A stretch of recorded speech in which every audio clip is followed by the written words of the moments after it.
Wanna talk? So let's talk. Here. Talk. You wanna talk? You gotta talk, you need to talk. News talk. I talk, you talk to Solomon. I talk, you talk to Solomon. Yeah, let's talk to Solomon. Talk to Solomon. You gotta talk your Welcome back, my friends. It's Talk to Solomon, and the temperature, it's a rising. I'm StanSolomon. I'm the host. I'm Chief Steve, the co-host. And our other co-host, Brent Johnson from FreedomRadio.us. Our guest of honor, Dr. Alan Keyes. Now, Alan has just laid out the case why the Republican Party, with certainly some exceptions, has been treacherous and has stabbed in the back we the people who have worked hard, stood up, and tried to get our government going and doing what they're supposed to be doing. I agree with that. I think that cannot be argued. I also believe that the Democrats certainly qualify as being even worse. So the question is, what do? The answer is, we go a different direction. We start a new party. Now, Brent, you wanted to comment. Yes, and it's not very often that I will disagree with you on most items, Alan, and in this case, the same is true. But I do have one major disagreement. What I heard you say very clearly was that the people, the American people, did their job, that they got these people into office, and these people betrayed them, so that we can't fault the American people. I disagree. It is not sufficient just to go to the polls and vote somebody in. That's what we have today. We have people who think their duty is just go to the polls and vote. Okay, I did my duty, now I can go back and watch TV and drink beer and not worry about it and let the others take care of it. That's the whole problem. So no, I do not absolve the American people. Okay, I'll go along with you. Yes, they've worked hard to get some people who are maybe good people into office who they believe would do good things. That's wonderful. That's terrific. Gold stars for that. It's not enough. The price of freedom is eternal vigilance. You do not get to sit back and say, I've done my duty, let them take care of it. So no, I have to disagree here. I still maintain that the ultimate responsibility is the American people. If the Republicans have betrayed them, throw the Republicans out. If the Democrats have betrayed them, throw the Democrats out. I remember when 250,000 Ukrainians literally and physically threw out the prime minister. Literally would not let him go back into his office. He was out, forcibly removed by the people, not through a court system, not through some judicial or political process, but by the will of the people. So I do not accept that the people have done their duty by working diligently to get people from whatever party into office. It's not enough. It's never enough. Our founding fathers believed that it was never enough. And that if we want a free country, we have to be on duty, on guard, 24 hours a day, 7 days a week. If it's not worth it to you, then freedom is not worth it to you. Go ahead, Al. No, I was just going to say, I agree with Brent about that. Absolutely. Every word he just spoke, in my opinion, is correct. The one thing I would say, though, and it's partially just a matter of observation, particularly with the session of Congress that occurred 2010 to 2012. Because I was among the organizations, or not me, but organizations I work with, and we went to people over the email and via telephone communication, and we said, you've got to be involved, here's what's happening, and we talked about what was going on in terms of bills that were threatening our basic rights in terms of the NDAA, in terms of the things that were being done to abdicate our sovereignty on the border and immigration and other sorts of things, in terms of the budget crisis and all of this. And you know what I find remarkable is people did respond. And living in the vicinity of Washington, I know for a fact, folks called in, they wrote in, they burned up the lines, they made their voices felt and known and heard. And the folks, a lot of them who they sent to Washington to represent them, were taken in the back room of the halls of power in this capital of corruption we call Washington, D.C. now. And they were browbeaten and so forth and so on, and they turned around and they betrayed their folks. 2/3 of them went in a direction that they knew full well was utterly in contradiction of what they had loudly heard from their constituents was what they wanted. And that's what I mean by betrayal. You know, admittedly, the first thing that Americans do is not to go pick up some pitchforks and go into the street. But even there, starting in 2006, they did go into the streets, but in the American way. In the way that was peaceful, in the way that was persuading one another, in the way that didn't, like these demonstrators in Wall Street, leave a big mess behind. The nice thing, and the thing I love about the decent-minded conservative grassroots of America, is that even when they get mobilized in that way, they clean up after themselves, and they're not on the warpath to cause violence and mayhem. They just want to be heard. They will try to persuade, and then they will get on with the business of using the political instruments we have to try to achieve change. And I still believe in that way of doing things. And I believe that there are most Americans, especially of a conservative persuasion, who believe in it. And the great obstacle, it's why I've harped on it, when you are in a situation where you got some bad guys, and we've always had them in America, don't fool yourself. Whether it was the sort of greedy gangster types, whether it was the people who wanted to take over government so they could line their pockets, whether it was in the 20th century, the ideologues trying to take the place over in order to serve their Marxist ideology. We've always had the bad guys that we have right over there in the Obama faction in the Democrat Party, and Americans have always had to deal with that. And so they've dealt with it. But in the past, I'll be frank with you, 19th century, early 20th century, when the people got mobilized, somebody listened to them. They elected people and they did what they were told and asked to do. And sometimes it was the right thing, sometimes it wasn't, but they did it. And now we have a party system that is not responsive, that does not represent the people who elected it, because the GOP refuses to represent the conservative base that accounts for its existence, not just its victories. So what are we to do? I think the notion that because the GOP has failed, we must now go to war with ourselves is not right. Because the GOP has failed, we must now replace the GOP. We should have done it quite a while ago, years ago, but we can still do it now. And we must get busy. We must get busy the way Americans know how to do, the way they did in 2006, the way they did in 2010. Just rise up and in that political sense say no to these liars, no to all their personalities, no to all their trumped up little episodes where they try to pretend that they're going to champion the cause of this country, and just say you've lied to us enough, we aren't listening to you anymore. We're not looking to you anymore. We won't accept your leaders, and we're sick of your lies. And build a party that they trust because they just made it happen. That's what they need to do.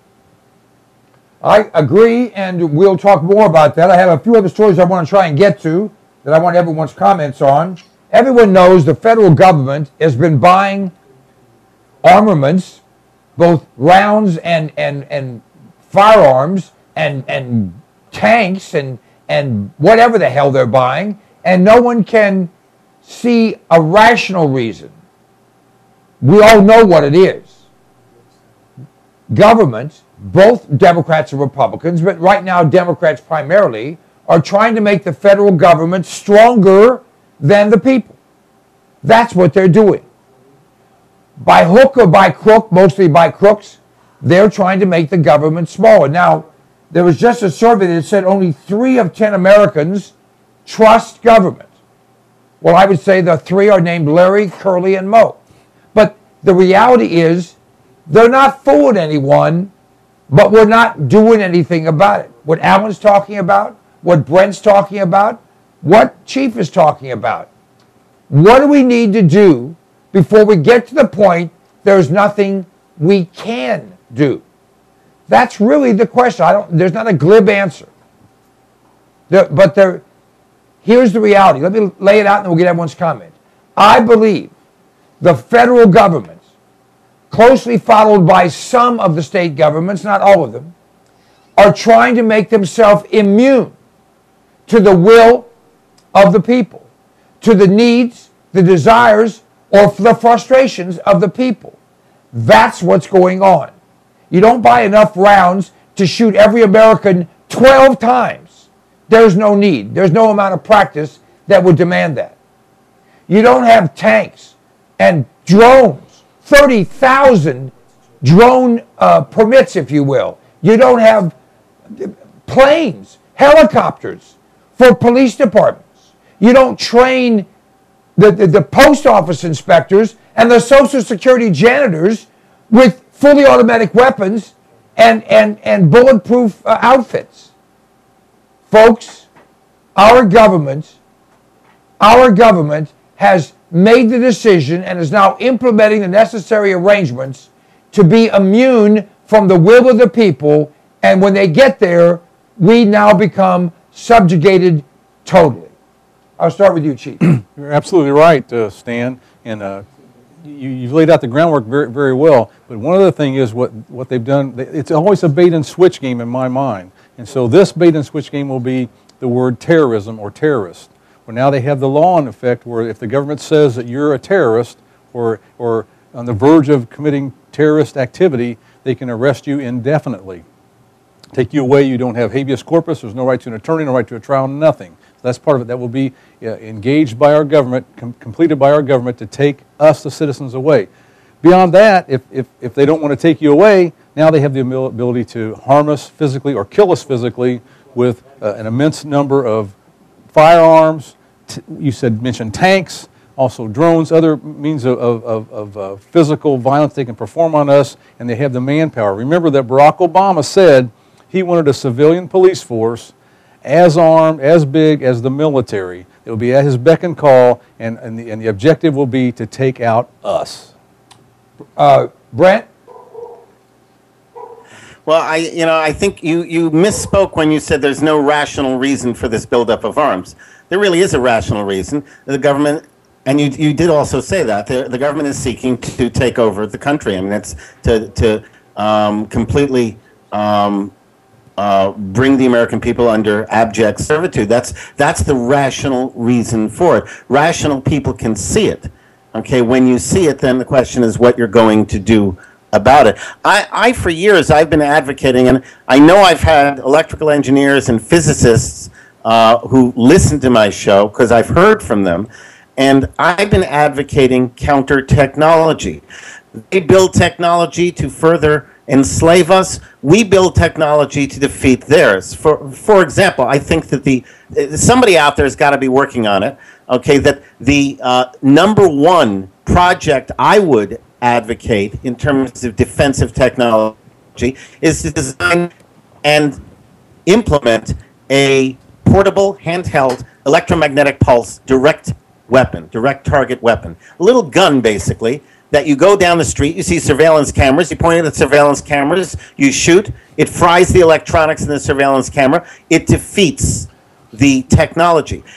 If the government is seeking to use more and more technology to bring us under its thumb, then we need to use counter technology to defeat the government. And anything it does, we can counter because we're smarter. We can think outside the box. That's our greatest advantage. By definition, the government is a massive bureaucracy, and bureaucrats cannot think outside the box. If they could, they would not be bureaucrats. So that we have 100% predictability in government bureaucrats and bureaucracies. That gives us a decided advantage. We can think outside of that box. We can come up with creative ways, and it doesn't have to be violence. It doesn't have to be going toe-to-toe with these people. It doesn't have to be shooting war, though it probably will be. But we have to be willing to engage in the violence. We have to be willing to enter into a shooting war. If we're willing, and the government knows we're willing, then it's much more likely that we won't to. So there is an absolute rational reason to this buildup. And one other comment I wanted to make. You mentioned the 3 out of 10 people they're saying now don't trust the government. Back in 1996, Bill Clinton created a committee. He called it the Committee on, oh God, I forget the name of it right now. It was a committee whose mandate was to find out why the American people don't trust the government. And I contacted the head of the committee, and I was going to fly at my own expense to Washington, D.C. to testify before the committee. And I had a fair amount of experience and a fair amount of credibility at that time. And I was told that individuals are not eligible to participate, only groups and organizations. And I asked him, and he said, any groups and organizations with a mandate. I said, well, so you mean Nazis, a group of neo-Nazis could come? He says, yes, they could come. But an individual who believes in freedom is not eligible. That's right. And that, the Commission on Government Accountability, that's what it was called. And that is the reason why people don't trust the government. I would have said, very simply, because the government lies. It doesn't tell the truth. That's why we don't trust it. And so, you know, I think 3% is actually generous. I suspect less than 3%. Well, actually, they're saying 30%. 30%. 30% trust, yeah, 70% don't trust. All right, let me get to Alan because we're going to run out of time. Go ahead, Alan. Well, I just say one simple thing. I am somebody who wants people to be morally and spiritually ready to defend the stand they must take on their rights. That I believe in. In that sense, however, I would say that I am not one of these people. I don't tell people I'm willing to do violence. No, I'm willing to be an American citizen. I'm willing to do what's required to make this a government of, by, and for the people. I'm willing to encourage the people and rouse the people to do what it takes in order to defeat the nefarious, I believe, design for despotism that is now at work to subvert America, to destroy our assets, to overthrow our sovereignty of the people, and to put us on a road where it is the government versus the masses, the people, all fitting that dumb Marxist analogy. But I'm not going into that analogy willingly. Okay? I'm not going to become the armed serfs with the pitchfork willingly. I'm an American. I am used to being part of the sovereign body of the American people, in a government of, by, and for the people. If the government we have is not doing that, it's because a rotten political process has allowed the government to be temporarily hijacked in a way that defeats the provisions and purposes of our Constitution. And I think it's long past time that we resolved with a will to take a stand upon our rights, beginning with our right of self-government, and take back the government that belongs to us, according to our Constitution. Because I think that a lot of the folks on the bad side of this, the people I call the elitist faction, they love the scenario where it's the government controlled by their elitist whims versus the mass of the people. That's what they celebrate as democracy during Arab Spring and all this. Has nothing to do with self-government according to the American understanding of justice and constitutionalism. We're not like that. We are a self-governing people, beginning with the government of our own hearts and wills and the discipline required to do our work and take care of our families. And we have been different and far more highly successful than any other nation in the history of the world because of that specific difference that defined us as Americans. And I'm not ready or willing to give it up. Now, I think the paradigm of American life, which was that you're people who do not prefer to have to fight, who prefer to work, to build, to love, to live, to create, to produce. That's what we prefer. We prefer to be a people building a future for our children and for our grandchildren. But we are ready and able to defend those who wish to take away our right to do that as a free people. I think that ought to be the attitude of a party that will replace the Democrat, Socialist, Communists and the Republican collaborators, and once again lift a banner that would be and would have been the banner of our founders. The banner, why go with Lazarus's name, who was raised, when we can go with the name of the one who raised him? I still say I'm a Christian federalist. I believe in both the understanding of God's will and the understanding of constitutional government and its basis that our founders put in place. And I believe that there's still time if people will stop playing games with this sick, corrupt, sham party system, there's still time to save that understanding of self-government, which not only was successful in liberty, but was successful in building the greatest nation the world ever has seen. And that wasn't an accident, because when you unleash the deep potential that God has in each of us on account of your willingness to do what's right according to his will, then you set your country up for a better, a greater destiny than human beings can aspire to all on their own. And I think we can do this again. Well, I agree. I appreciate the thoughts from Dr. Keys, from Brent, from Chief Steve, and from you folks, because even though we don't take a lot of calls on this show, we don't promote a number, we know that hundreds of thousands of people peruse what we talk about here, and maybe the spark will start. Can you trust Boehner? No. Can you trust Obama? No. Can you even look at Nancy Pelosi? No.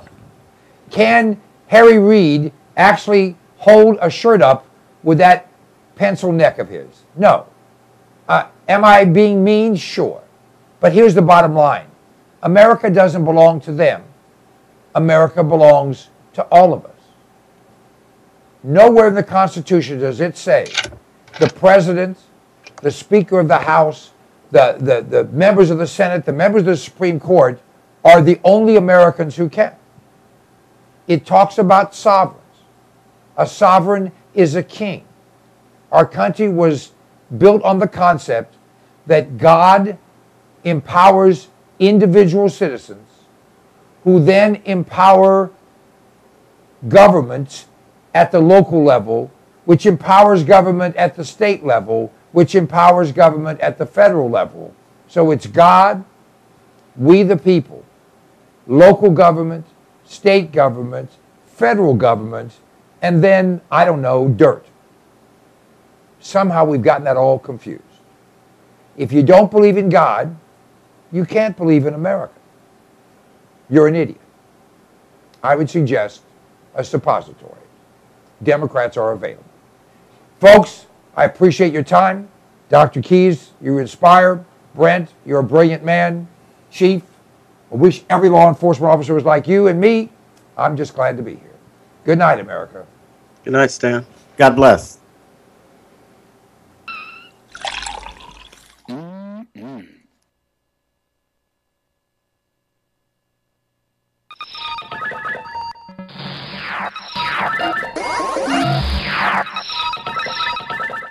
Yeah.